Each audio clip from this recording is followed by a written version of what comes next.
The fugitive tied the woman to the chair, his movements very gentle, afraid of hurting her. Adele felt Frank's thoughtfulness, and her mood relaxed slightly. Then Frank went into the kitchen, and under the puzzled gazes of the mother and son, he took out ingredients from the refrigerator. Perhaps to make up for his sudden visit, Frank skillfully prepared a dinner. He knew Adele couldn't eat comfortably with her feet tied, so he offered to feed her. Before feeding her, he carefully blew on the food to cool it down. This thoughtful gesture surprised Adele. Henry watched the scene in astonishment, as his mother had developed depression after her divorce, and had not interacted with men since. Yet now, she was eating the food bite by bite. As night fell, the patrol car had not yet left. Frank could only continue hiding here. He loosened the rope, letting Adele go to the room to rest, while he made do in the living room for the night. The next day, Frank prepared breakfast early. From Henry's account, his father had abandoned Adele. At that moment, Adele also walked over, bringing the rope and asking Frank to continue tying her up. Frank refused, because the rope was enough to exonerate him.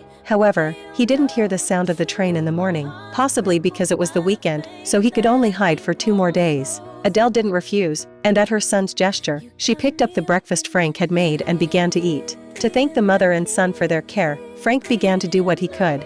First, he repaired the broken steps, then fixed Adele's car, and finally waxed the floor of the room. In his spare time, he patiently taught Henry how to play baseball. Frank cherished this hard-won warmth. Adele watched silently from the side. On this sunny afternoon, the mother and son seemed to have forgotten Frank's past. Adele even kindly helped Frank sew his pants. However, just as they were immersed in this warmth, an unexpected incident occurred.